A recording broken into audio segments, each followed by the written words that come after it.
수지야, 축의금 좀 계좌이체해 줄 수 있을까? 100만 원인데. 어머니, 당연하죠. 계좌번호 보내주세요. 저는 서랍에서 현금 120만 원을 꺼냈습니다.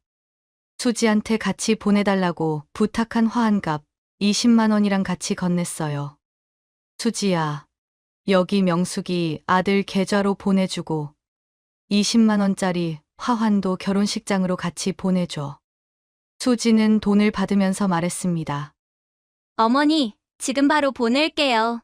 며칠 뒤에 친구 명숙이를 만났습니다. 명숙이가 제 손을 잡으면서 말하더라고요. 순자야, 뭘 축의금까지 했어? 안 그래도 되는데. 아니야, 해야지. 너 아들이 나한테 친아들 같은데. 명숙이가 웃으면서 말했습니다. 무슨 50만 원이나 했냐고 아들이 그러더라. 너무 고맙다고. 저는 귀를 의심했습니다. 50만 원. 아니야. 나 100만 원 보냈는데. 혹시 화환은 잘 도착했지? 명숙이가 아들에게 확인해 보니 화환은 아예 안 왔다고 했습니다. 저는 그 자리에서 얼어붙었어요. 제가 화환을 안 보냈다고요. 저는 수지한테 20만 원을 줬는데요. 이 모든 일이 어떻게 시작되었는지 그 이야기를 처음부터 들려드릴게요. 이야기 시작 전 무료로 가능한 구독과 좋아요 부탁드려요. 여러분의 작은 관심 하나하나가 제게 큰 힘이 됩니다. 지금 바로 시작합니다. 안녕하세요. 저는 69살 박순자입니다. 남편이 세상을 떠난 지 벌써 5년이 지났습니다. 평생을 시장에서 과일 가게를 운영하며 살았죠. 손으로 하나하나 과일을 골라주고 현금으로 계산하고 그렇게 성실하게 살아왔어요. 그런데 요즘 세상은 참 많이 바뀌었더라고요. 젊은 사람들은 뭐든지 다 핸드폰으로 하는 거 있죠. 저는 그런 게 아직도 낯섭니다. 전화는 할 줄 알아요. 문자도 보낼 수 있고 카카오톡으로 사진도 보내죠. 그게 제가 할 수 있는 전부예요. 인터넷으로 물건을 산다는 게 어떻게 하는 건지 도통 모르겠더라고요. 은행도 한 달에 한 번씩 직접 가서 통장 정리를 합니다. 그게 편해요. 돈은 집 서랍 깊숙한 곳에 현금으로 보관하고 있어요. 언제든 급할 때 쓰려고요. 아들 준호가 결혼한 지도 벌써 몇 년이 됐어요. 며느리 수지는 참 똑똑합니다. 저보다 30살도 넘게 어리니까 요즘 세상 물정을 잘 아는 거겠죠. 수지는 저한테 늘 다정했습니다. 전화도 자주 하고 안부도 물어보고요. 어느 날 수지가 저한테 이렇게 말했어요. 어머니, 요즘은 핸드폰으로 다 시켜요. 약도, 쌀도, 심지어 반찬도요. 저는 그 말을 듣고 깜짝 놀랐습니다. 핸드폰으로 반찬까지 시킨다고요? 정말 신기한 세상이에요. 수진의 집에 가면 항상 택배 상자가 쌓여 있더라고요. 간식도 쿠팡이라는 곳에서 산대요. 식재료도 마찬가지고요. 심지어 집에 있는 큰 TV랑 소파도 다 인터넷으로 주문했다고 하더라고요.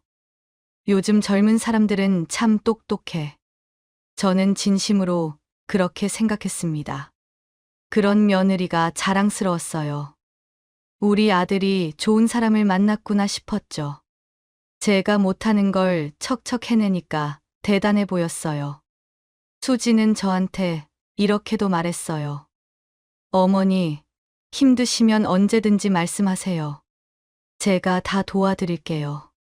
저는 참 고마운 며느리라고 생각했습니다. 아들한테도 자주 말했어요. 수지가 얼마나 착한지 모른다고요. 준호는 웃으면서 그랬습니다. 엄마가 수지 좋아하시니까 저도 기분 좋아요. 우리 집안은 평화로웠어요. 남편이 없어서 가끔 쓸쓸할 때도 있었지만 아들 내외가 자주 들러주니까 외롭지 않았습니다. 저는 가족끼리는 서로 속이는 일은 없다고 믿었어요. 평생 그렇게 살아왔거든요. 시장에서 장사할 때도 그랬습니다. 손님한테 정직하게 대했어요. 과일이 좀 덜 익었으면 솔직하게 말했고, 신선하지 않으면 안 팔았죠. 그게 제가 사는 방식이었습니다. 며느리도 그럴 거라고 믿었어요. 서로 가족인데 거짓말할 이유가 없잖아요. 그렇게 저는 아무 의심 없이 살았습니다. 수지가 저한테 친절하게 대해주는 게 진심이라고 생각했어요. 저녁에 혼자 텔레비전을 보다가도 수지 생각을 했습니다. 참 좋은 며느리를 만났다고요. 친구들한테도 자랑했어요. 우리 며느리가 얼마나 효심이 깊은지 모른다고요. 친구들은 부럽다고 했습니다. 그때는 몰랐어요. 그 친절 뒤에 무엇이 숨어 있는지요. 제가 얼마나 순진했는지도 몰랐습니다. 그저 가족이라는 이름을 믿었을 뿐이에요. 어느 날 평소에 먹던 비타민이 다 떨어졌습니다. 저는 약국을 몇 군데 돌아다녔어요. 그런데 제가 먹던 그 종류가 없는 거예요. 약사님한테 물어봐도 요즘은 그 제품이 안 들어온다고 하더라고요. 아무리 여러 약국을 돌아다녀도 소용이 없었습니다. 집에 돌아와서 수지한테 전화했어요. 수지야, 약국에 내가 먹던 비타민이 이제 없대. 어디 가면 살 수 있을까? 그랬더니 수지가 바로 대답하더라고요. 어머니, 제가 인터넷으로 주문해 드릴게요. 그게 훨씬 편해요. 저는 잠깐 망설였습니다. 인터넷으로 약을 산다는 게 좀 이상하게 느껴졌거든요. 그런데 수지가 친절하게 설명해 줬어요. 요즘은 다 그렇게 해요. 약국보다 더 싸기도 하고요. 저는 그럼 한번 해보자고 했습니다. 수지가 물었어요. 어머니, 얼마짜리 드셨어요? 한 병에 3만 원 정도 하던 거야. 네. 그럼 제가 찾아볼게요. 통화를 끊고 나서 한참 뒤에 수지한테서 카톡이 왔습니다. 똑같은 제품을 찾았다고요. 3만 원이라고 하더라고요. 저는 그 돈을 수지 통장으로 보냈어요. 은행 가서 입금했습니다. 다음 날 집에 택배가 왔어요. 상자를 열어보니까 제가 먹던 비타민이 들어있더라고요. 세상에, 이렇게 쉽게 살 수 있다니요. 저는 정말 놀랐습니다. 약국을 몇 군데나 돌아다닐 필요가 없었어요. 집에서 가만히 있었는데 물건이 왔잖아요. 무거운 것도 아니고 편하게 받을 수 있었습니다. 이게 인터넷 쇼핑이구나 싶었어요. 수지한테 고맙다고 전화했습니다. 수지야, 정말 고맙다. 이렇게 편할 줄 몰랐어. 어머니, 뭐료. 필요하신 거 있으면 언제든 말씀하세요. 수지 목소리가 참 밝았어요. 저도 기분이 좋아졌습니다. 이런 게 요즘 세상이구나 싶었죠. 그 뒤로 가끔 수지한테 부탁했습니다. 뭐 필요한 게 있으면 인터넷으로 사달라고요. 휴지도 시켰고 세제도 시켰어요. 매번 택배가 도착하면 신기했습니다. 이렇게 편한 세상인데 제가 몰랐던 거예요. 친구들한테 자랑도 했습니다. 요즘은 집에서 가만히 있어도 다 오더라고. 우리 며느리가 해줘서 나도 편하게 살아. 친구들도 부러워했어요. 자기들은 그런 거 시킬 줄 모른다고요. 저도 사실 모르는데 며느리가 있으니까 편하게 산다고 했습니다. 수지는 제가 부탁할 때마다 싫은 내색 한 번 안 했어요. 늘 밝은 목소리로 알겠다고 했습니다. 저는 진짜 좋은 며느리를 뒀다고 생각했어요. 요즘 젊은 사람들이 이렇게 똑똑한가 싶었습니다.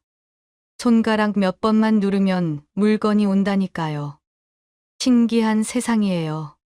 수지한테 전화할 때마다 이렇게 말했습니다. 수지야, 요즘 세상은 손가락 하나로 다 되는구나. 그러면 수지가 웃으면서 그렇다고 했어요. 어머니, 앞으로도 필요하신 거 있으면 편하게 말씀하세요. 저는 정말 고마웠습니다. 이런 며느리가 어디 있겠어요. 저는 아무 의심 없이 수지를 믿었어요. 가족인데 당연하잖아요. 갑자기 며칠 전부터 허리가 계속 아팠습니다. 나이가 드니까 여기저기 쑤시더라고요. 아침에 일어나면 허리가 뻐근했어요. 친구들이 안마의자가 좋다고 하더라고요. 한번 사볼까 싶었습니다. 주말에 아들이 데리러 와서 매장에 갔어요. 안마의자를 직접 앉아봤습니다. 편하더라고요. 이거 하나 있으면 좋겠다 싶었어요. 직원한테 물어봤습니다. 이거 얼마예요? 400만 원입니다. 저는 깜짝 놀랐어요. 400만 원이라니요. 너무 비싸더라고요. 아무리 좋아도 그 돈은 너무 큰 돈이었습니다. 고민하다가 안 사고 그냥 나왔어요. 근데 집에 돌아와서도 생각이 났습니다. 허리가 너무 아프니까요. 그래도 400만 원은 너무 비쌌어요. 그래서 수지한테 전화해서 말했습니다. 수지야, 안마의자 하나 사고 싶은데 너무 비싸더라. 400만 원이 넘어. 그랬더니 수지가 이렇게 말하더라고요. 어머니, 인터넷으로 사면 훨씬 싸요. 제가 대신 알아봐 드릴게요. 저는 망설였습니다. 그래도 비쌀 텐데요. 그런데 수지가 계속 권했어요. 어머니, 매장에서 사면 비싼 거 당연해요. 인터넷은 반값도 안 해요. 정말 그렇게 싸다고요.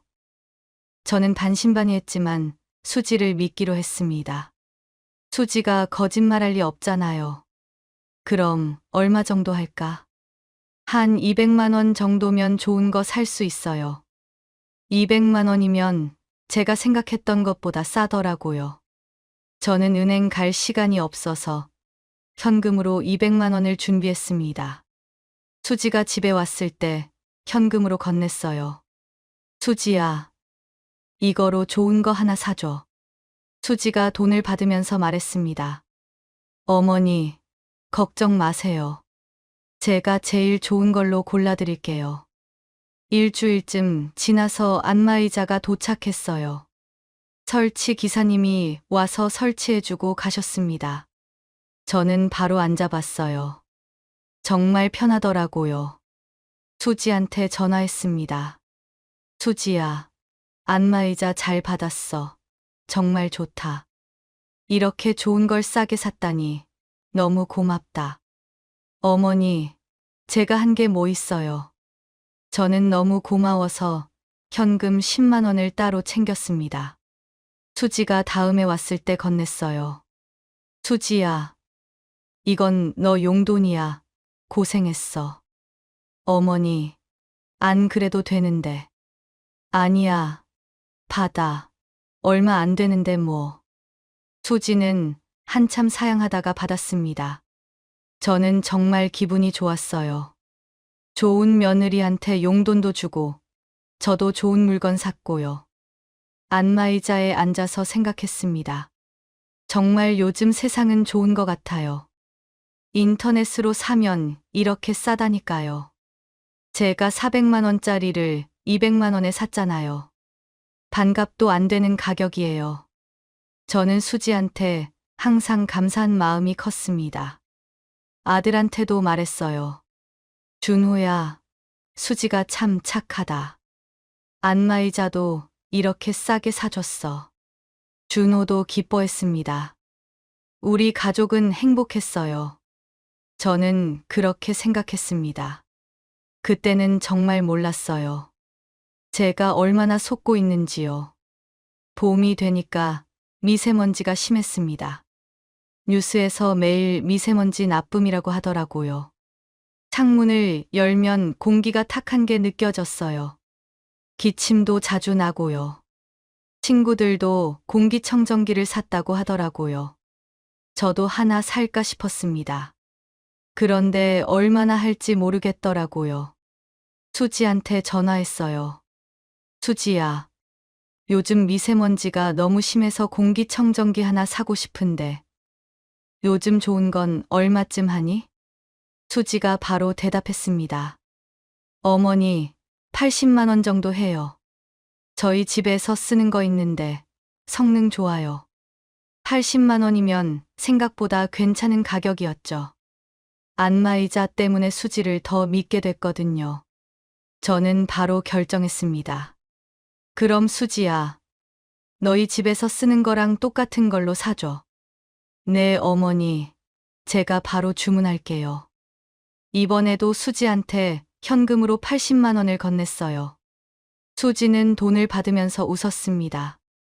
어머니, 좋은 거로 주문할게요. 아마 이번 주 안에 도착할 거예요. 며칠 뒤에 택배가 왔습니다. 상자가 좀 크더라고요. 배달 기사님이 방까지 들여다 놔주셨어요. 저는 상자를 뜯어서 공기청정기를 꺼냈습니다. 생각보다 컸어요. 그런데 작동시키니까 소리도 조용하고 좋더라고요. 역시 비싼 게 좋은 건가 보다 라고 생각했습니다. 수지한테 고맙다고 전화했습니다. 수지야, 공기청정기 잘 받았어. 고마워. 네, 어머니, 잘 쓰세요. 그렇게 며칠을 잘 썼습니다. 그런데 어느 날 친구들이랑 롯데마트에 장을 보러 갔어요. 카트를 밀면서 이것저것 보는데 마침 전자제품 코너를 지나가게 됐습니다. 그런데 제 눈에 뭔가 익숙한 게 보이는 거예요.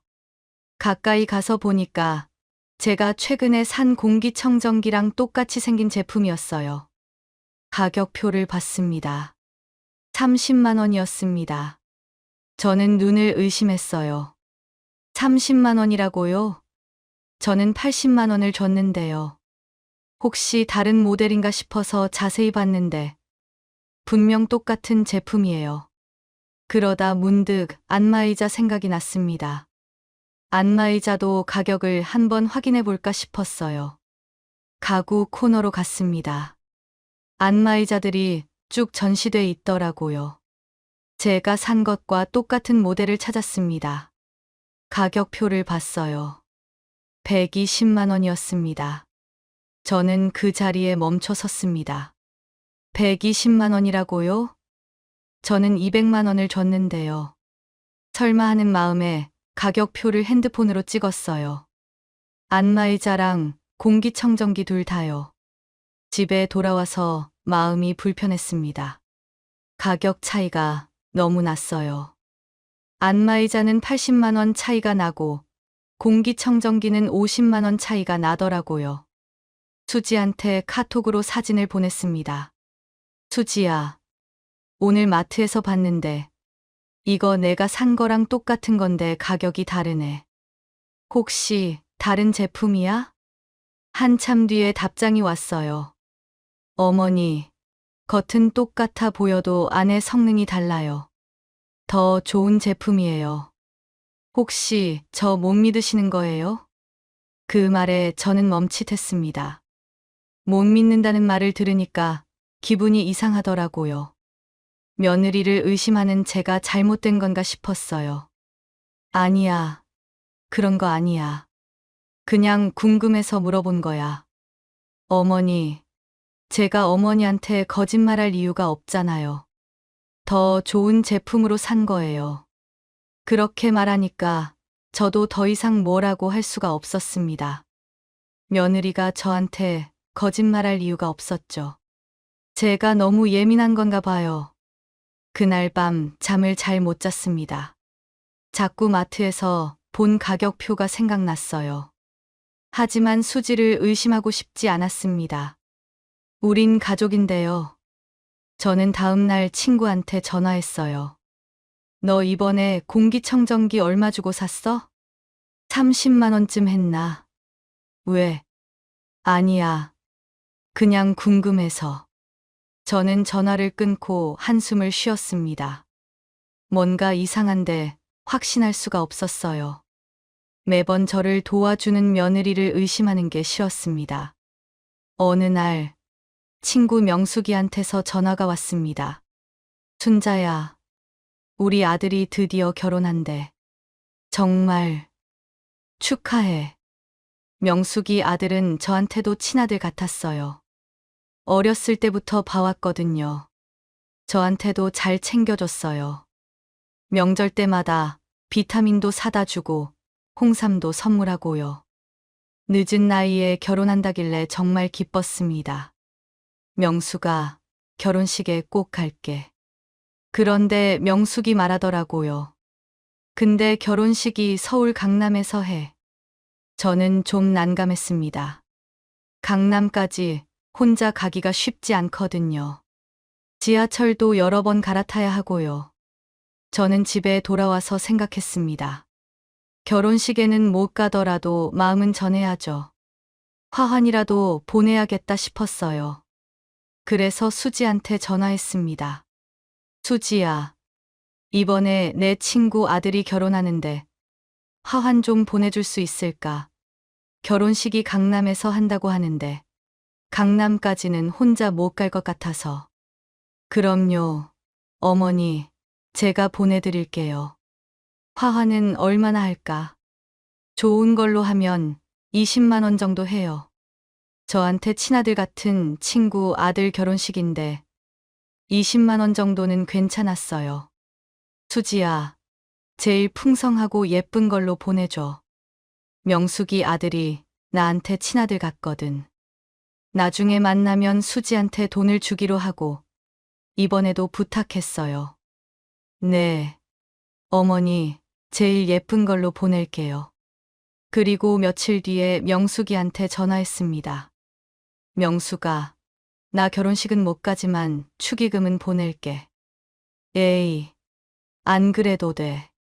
아니야, 해야지. 너 아들이 나한테 얼마나 잘해줬는데. 명숙이 말하더라고요. 근데 나는 지금 서울에 있어. 결혼식 전에 이것저것 준비할 게 많다고 해서 아들이 미리 올라오라고 하더라고. 저는 축의금을 명숙이한테 직접 전해줄 수가 없었어요. 결국 명숙이 아들 계좌번호를 받았습니다. 계좌이체를 해야 하는데 저는 인터넷 뱅킹을 못해요. 그래서 수지한테 부탁했습니다. 수지야, 축의금 좀 계좌이체해 줄 수 있을까? 100만 원인데. 어머니, 당연하죠. 계좌번호만 주세요. 저는 서랍에서 현금 120만 원을 꺼냈습니다. 수지한테 저번에 부탁한 화환값이랑 같이 건넸어요. 수지야, 여기 명숙이 아들 계좌로 보내줘. 수지는 돈을 받으면서 말했습니다. 어머니, 지금 바로 보낼게요. 고맙다, 수지야. 결혼식이 끝나고 며칠 뒤에 명숙이를 만났습니다. 명숙이가 제 손을 잡으면서 말하더라고요. 순자야, 뭘 축의금까지 했어. 안 그래도 되는데. 아니야, 해야지. 너 아들이 나한테 친아들 같은데. 명숙이가 웃으면서 말했습니다. 무슨 50만 원이나 했냐고 아들이 그러더라. 너무 고맙다고. 저는 귀를 의심했습니다. 50만 원. 아니야. 나 100만 원 보냈는데. 명숙이도 놀란 표정이었어요. 아니야. 아들이 50만 원 받았다고 했어. 저는 당황스러웠습니다. 분명히 100만 원을 수지한테 줬는데요. 명숙이가 핸드폰을 꺼내더니 아들한테 전화했어요. 아들, 순자 이모가 너한테 축의금 얼마 보냈어? 전화기 너머로 아들 목소리가 들렸습니다. 50만 원이요. 통장에 50만 원 들어왔어요. 명숙이가 저를 보더라고요. 저는 머릿속이 하얘졌습니다. 분명히 100만 원을 줬는데 50만 원만 간 거예요. 명숙아, 혹시 화환은 잘 도착했지? 명숙이가 다시 아들한테 물었습니다. 아들, 화환은 받았어? 아니요. 화환은 안 왔는데요. 저는 그 자리에서 얼어붙었습니다. 제가 화환도 안 보냈다고요. 저는 수지한테 20만 원도 줬는데요. 명숙이가 걱정스러운 얼굴로 물었어요. 순자야, 무슨 일 있어? 아니야. 내가 확인 좀 해볼게. 집에 돌아오는 길에 화가 치밀었습니다. 저는 수지한테 바로 전화했어요. 수지야, 저번에 내가 부탁한 화환 제대로 보낸 거 맞니? 수지 목소리가 당황한 것 같았어요. 네, 어머니, 보냈어요. 그런데 안 왔대. 그리고 축의금도 100만 원 보낸 거 맞지? 네, 맞아요. 그런데 50만 원밖에 안 들어왔다는데. 이게 무슨 일이야? 수지가 잠깐 침묵하더니 말했습니다. 어머니, 배송이 문제가 생긴 것 같아요. 제가 확인해 볼게요. 축의금은 제가 한도가 있어서 50만 원씩 끊어서 2번 보냈는데 한 번은 오류가 나서 안 간 것 같아요. 카드 한도 때문에 2번 나눠서 보낸다고요? 말도 안 되는 소리였어요. 수지야, 그게 무슨 소리야? 저번에 분명 바로 보내겠다며. 어머니, 제가 실수한 것 같아요. 지금 다시 보낼게요. 저는 전화를 끊었습니다. 손이 떨렸어요. 뭔가 잘못된 것 같았습니다. 안마의자도 공기청정기도 이제 축의금까지 이상한 게 한두 개가 아니었어요. 곧바로 친구한테 전화했습니다. 명수가, 나 좀 이상한 일이 생겼어. 친구한테 지금까지 있었던 일을 다 얘기했어요. 안마의자 가격 차이, 공기청정기 가격 차이, 그리고 이번 축의금 사건까지요. 친구가 말했습니다. 순자야, 이거 뭔가 이상한 거 맞는 것 같아. 제대로 확인해봐야 할 것 같은데? 어떻게 확인해? 결제 영수증 같은 거 없어? 생각해보니 모든 결제는 수지가 했어요. 저는 현금만 줬을 뿐이에요. 영수증을 본 적이 없었습니다. 나는 영수증은 못 봤어. 그럼 어떻게든 확인해봐야 할 것 같아. 이건 돈이 너무 많이 차이 나잖아. 저는 전화를 끊고 한참을 생각했습니다. 며느리를 의심하고 싶지 않았어요. 그런데 이건 너무 이상했습니다. 그날 밤 잠을 한숨도 못 잤어요. 계속 생각이 났습니다. 축의금으로 부탁한 100만 원이 50만 원이 되고 화환도 안 보냈고요. 이게 정말 실수였을까요? 다음 날 아침 일찍 수지한테 다시 전화했습니다. 수지야, 어제 말한 거 확인해 봤어? 어머니, 제가 확인해 보니까 시스템 오류가 있었던 것 같아요. 시스템 오류라고요? 저는 더 이상 참을 수가 없었어요. 수지야, 그동안 내가 결제 부탁했던 영수증 좀 보여줄 수 있니? 내가 확인 좀 해보고 싶어. 어머니, 왜 그러세요? 저 못 믿으세요? 아니야. 그런 게 아니라 내가 그냥 확인하고 싶어서. 어머니, 그럼 제가 찾아서 보내드릴게요. 그렇게 말하고 전화를 끊었습니다. 하루가 지나도 영수증은 오지 않았어요. 이틀이 지나도 안 왔습니다. 우연히 그 근처에 볼 일이 있어서 수진의 집에 들렀습니다. 아파트에 들어갔는데 엘리베이터를 타러 가는 길 오른쪽에 우편함이 보였어요. 우편함에 우편물이 꽂혀 있었습니다. 저는 우편물을 꺼내서 가지고 올라가려고 했어요. 그런데 그 중에 카드 청구서가 있는 거예요. 잠깐 망설였습니다. 이걸 봐도 되나 고민을 했지만 저는 확인을 해봐야겠다는 생각이 들었어요. 떨리는 손으로 봉투를 열었습니다. 청구서를 펼쳤어요. 항목들이 쭉 적혀 있더라고요. 제가 찾는 건 안마의자랑 공기청정기였어요. 금방 결제 내역을 찾을 수 있었습니다. 안마의자 120만 원, 공기청정기 30만 원. 저는 그 자리에 주저앉을 뻔했습니다. 마트에서 본 가격이랑 똑같았어요. 제가 200만 원을 준 안마의자가 120만 원이었어요. 80만 원을 준 공기청정기는 30만 원이었고요. 청구서를 들고 있는 손이 떨렸어요.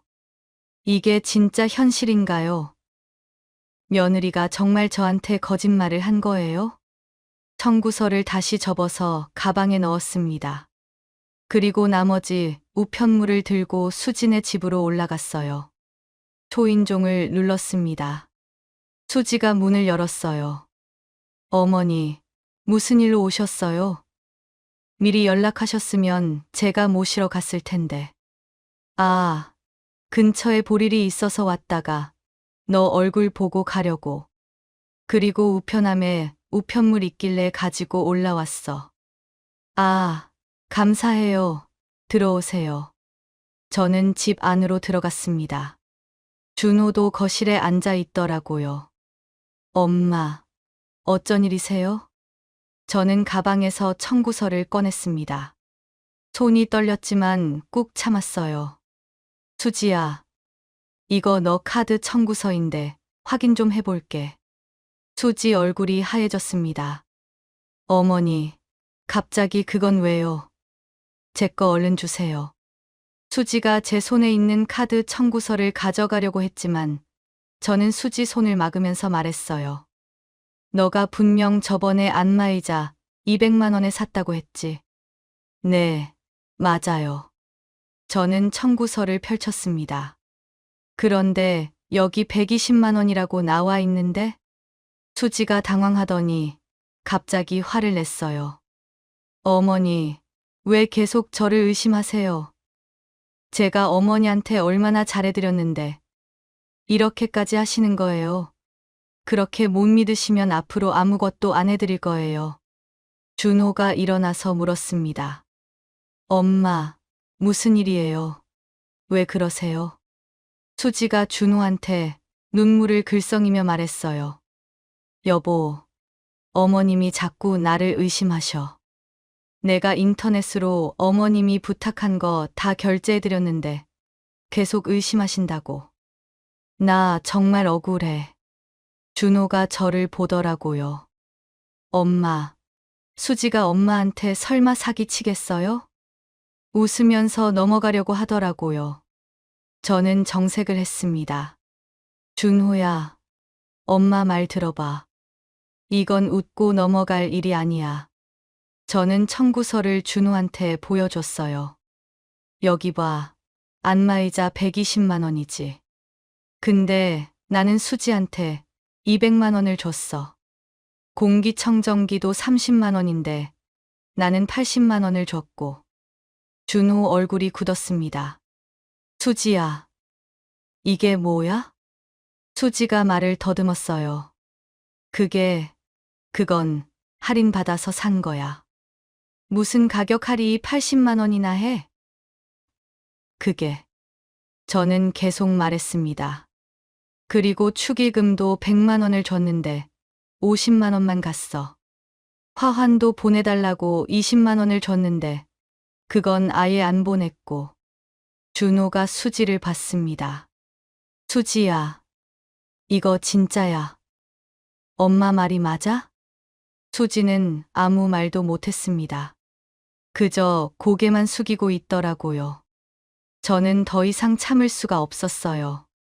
수지야, 나한테 거짓말한 거 맞지? 수지가 작은 목소리로 말했습니다. 죄송해요. 그 말을 듣는 순간 저는 힘이 쭉 빠졌습니다. 정말이었어요. 며느리가 저한테 거짓말을 한 거예요. 집으로 돌아오는 길에 눈물이 났습니다. 며느리가 저한테 거짓말을 했다는 게 믿기지 않았습니다. 그것도 돈 때문에요. 집에 도착해서 가계부를 펼쳤습니다. 저는 평생 가계부를 썼거든요. 수지한테 돈 준 날짜랑 금액이 다 적혀 있었어요. 그리고 제가 수지한테 준 돈을 계산해 봤어요. 계산기를 두드렸습니다. 최소 200만 원이에요. 이건 작은 돈이 아닙니다. 저는 한참을 앉아 있었어요. 이걸 어떻게 해야 할까요? 그냥 넘어가야 할까요? 하지만 생각할수록 화가 났습니다. 가족이라고 해서 이렇게 속여도 되는 건가요? 저를 바보로 본 거잖아요. 다음 날 아침 친구 명숙이한테 전화했습니다. 명숙아, 너 혹시 아는 변호사 있어? 변호사. 왜? 나 며느리 고소하려고. 영자가 놀란 목소리로 물었어요. 고소. 순자야. 가족인데 그렇게까지 해야 해? 명수가, 나 이대로는 더 이상 못 참아. 나를 너무 쉽게 본 거야. 명숙이가 한숨을 쉬더니 변호사 연락처를 알려줬습니다. 저는 바로 변호사 사무실에 전화했어요. 상담 예약을 잡았습니다. 다음 날 오전에 방문하기로 했어요. 그날 밤 잠을 설쳤습니다. 정말 고소해도 되는 걸까요? 준호는 어떻게 생각할까요? 하지만 이대로 넘어가면 안 될 것 같았어요. 다음 날 변호사 사무실에 갔습니다. 젊은 여자 변호사가 저를 맞이했어요. 어르신, 앉으세요. 무슨 일로 오셨어요? 저는 가방에서 준비한 서류들을 꺼냈습니다. 가계부, 카드 청구서, 저랑 며느리가 했던 카톡 대화 내용들까지요. 제가 며느리한테 사기를 당했어요. 변호사가 서류들을 보더니 고개를 끄덕였습니다. 네, 자세히 말씀해 주세요. 저는 처음부터 다 얘기했어요. 비타민부터 시작해서 안마의자, 공기청정기, 축의금까지요. 변호사는 메모를 하면서 들었습니다. 어르신, 이거 명백한 사기죄 맞습니다. 고소 가능해요. 정말요? 네, 증거도 충분하고요. 가계부에 날짜랑 금액이 다 적혀 있고, 카드 청구서로 실제 금액도 확인되니까요. 변호사가 물었습니다. 바로 고소 진행하시겠어요? 근데 며느리분이잖아요. 가족 관계가 안 좋아질 수 있는데요. 저는 잠깐 망설였습니다. 그러다가 단호하게 말했어요. 진행해 주세요. 알겠습니다. 서류 작성하시면 바로 진행하겠습니다. 서류를 쓰는데 손이 떨렸어요. 정말 이렇게까지 해야 하나 싶었습니다. 하지만 저는 펜을 놓지 않았어요. 끝까지 써 내려갔습니다. 서류를 다 쓰고 나니까 마음이 좀 편해졌어요. 가만히 당하고만 있을 수는 없잖아요. 변호사가 말했습니다. 고소장 접수하면 며느리분한테 통지가 갈 거예요. 그럼 어르신께 연락이 갈 수도 있어요. 네, 괜찮습니다. 변호사 사무실을 나오는데 햇빛이 눈부셨습니다. 저는 고개를 들고 걸었어요. 이제는 나를 지켜야 한다고 생각했습니다. 집에 돌아와서 창문을 열었어요. 바람이 시원하게 들어왔습니다. 저는 가계부를 덮으며 생각했어요. 가족이라도 잘못은 잘못이에요. 그냥 넘어갈 수 없는 일입니다. 고소장을 접수하고 이틀이 지났습니다. 수지한테서 전화가 왔어요. 저는 전화를 받았습니다. 어머니. 수지 목소리가 떨리고 있었어요. 이게 뭐예요? 왜 저를 사기죄로 고소하세요? 저는 침착하게 대답했습니다. 너도 잘 알잖니. 너가 뭘 잘못했는지. 어머니, 제가 정말 잘못했어요. 돈 다 돌려드릴게요. 고소만 취하해 주세요. 수지야, 이미 늦었어. 어머니, 제발요. 저 정말 반성하고 있어요. 다시는 안 그럴게요. 수지가 울먹이는 소리가 들렸어요. 하지만 저는 마음이 흔들리지 않았습니다. 수지야, 이제 와서 사과한다고 용서가 되니? 이미 너는 나를 바보로 생각하는데. 어머니, 저는 전화를 끊었습니다. 손이 떨렸지만 이렇게 해야 했어요. 1시간쯤 지나서 또 전화가 왔어요. 이번에는 준호였습니다. 엄마, 수지가 고소당했다는데 정말이에요? 그래, 정말이야. 엄마, 그래도 가족인데. 저는 한숨을 쉬었습니다. 준호야, 가족이라고 해서 사기 쳐도 되는 거니? 엄마가 얼마나 속았는지 알아? 그건 그렇지만. 너는 너 와이프 편만 들 거야? 엄마가 당한 건 생각 안 해?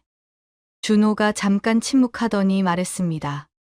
엄마, 죄송해요. 제가 신경을 못 썼어요. 수지가 그런 짓을 할 줄 몰랐어요. 알았으면 됐어. 엄마는 끝까지 포기 안 할 거야.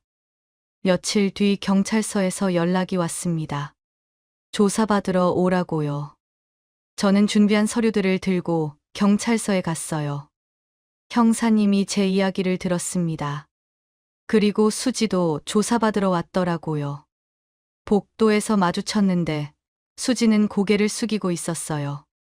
조사가 끝나고 집으로 돌아왔습니다. 한 달쯤 지나서 재판 날짜가 잡혔어요. 재판 당일 법정에 갔습니다. 수지도 와 있었어요. 변호사도 데리고 왔더라고요. 재판은 생각보다 빨리 끝났습니다. 수지가 모든 혐의를 인정했거든요. 증거가 명확하니까 변명할 수가 없었던 거예요. 판사가 판결을 내렸습니다. 피고인에게 벌금 500만 원을 선고한다. 수지는 고개를 푹 숙이고 있었어요. 저는 그 모습을 보면서 복잡한 기분이 들었습니다. 슬프기도 하고 속이 후련하기도 하고요. 재판이 끝나고 법원을 나왔습니다. 준호가 밖에서 기다리고 있더라고요. 엄마. 준호야. 준호가 제 앞에 섰습니다. 엄마, 죄송해요. 제가 제대로 챙기지 못해서 이런 일이 생겼어요. 아니야.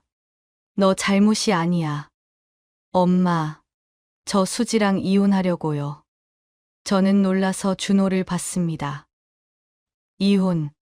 네. 조사 과정에서 저한테 말도 없이 카드 대출도 여러 개 받은 게 추가로 드러났거든요.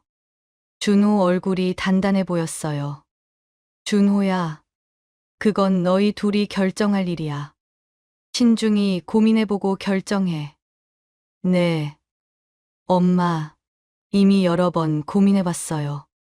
며칠 뒤 준호한테서 연락이 왔습니다. 수지랑 정말 이혼했다고요. 수지가 처음에는 싫다고 했는데 준호가 계속 이혼하자고 하니까 결국 동의했다고 했습니다. 준호가 집에 왔어요. 엄마, 정말 죄송해요. 제가 정신 차리고 살았어야 했는데. 저는 준호 손을 잡았습니다. 준호야, 너무 자책하지 마. 수지가 이런 애인 줄 누가 알았겠니? 엄마는 괜찮으세요? 나는 괜찮아. 이제 다 끝났잖아. 준호가 돌아가고 저는 혼자 거실에 앉아 있었어요. 창밖으로 저녁 햇살이 들어왔습니다. 가계부를 펼쳐봤어요.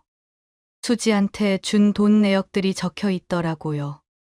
이제는 다 끝난 일이에요. 저는 가계부를 덮으며 생각했습니다. 가족이라고 해서 무조건 믿어서는 안 된다는 것을요. 돈 거래는 아무리 가까운 사이라도 조심해야 한다는 것을요. 저는 평생을 정직하게 살아왔어요. 그런데 가까운 사람한테 속았습니다. 많이 속상했어요. 하지만 가만히 당하고만 있지 않아서 다행이라고 생각해요. 창밖을 봤습니다. 해가 지고 있었어요. 하늘이 붉게 물들어 있더라고요. 저는 조용히 일어나서 부엌으로 갔습니다. 저녁을 준비해야죠. 삶은 계속되니까요. 힘든 일이었지만 이제는 지나간 일입니다. 저는 앞으로도 제 방식대로 살 거예요. 정직하게, 당당하게요. 다만 이제는 조금 더 조심할 거예요. 가족이라도 돈 문제는 확실히 하면서요. 저는 창밖을 봤습니다. 별이 보였어요. 오늘따라 남편이 생각났습니다. 남편이 살아 있었으면 이런 일이 없었을까요? 아니면 남편도 며느리를 믿었을까요? 저는 작게 웃었습니다. 남편도 저처럼 속았을 거예요. 남편이랑 저는 사람을 의심할 줄 모르는 사람들이니까요. 하지만 이제는 배웠어요. 세상이 그렇게 호락호락하지 않다는 것을요. 가까운 사람도 때로는 나를 속일 수 있다는 것을요. 씁쓸하지만 이게 현실이에요. 저는 이 교훈을 잊지 않을 겁니다. 내일은 또 다른 날이 올 겁니다. 저는 준비가 됐어요. 어떤 일이 와도 이제는 흔들리지 않을 겁니다. 눈을 감았습니다. 오늘 하루도 무사히 지나갔네요. 내일도 잘 살아갈 거예요. 저답게요. 지금까지 이야기 들어주셔서 감사합니다. 구독과 좋아요 부탁드려요. 여러분의 작은 관심 하나하나가 제게 큰 힘이 됩니다.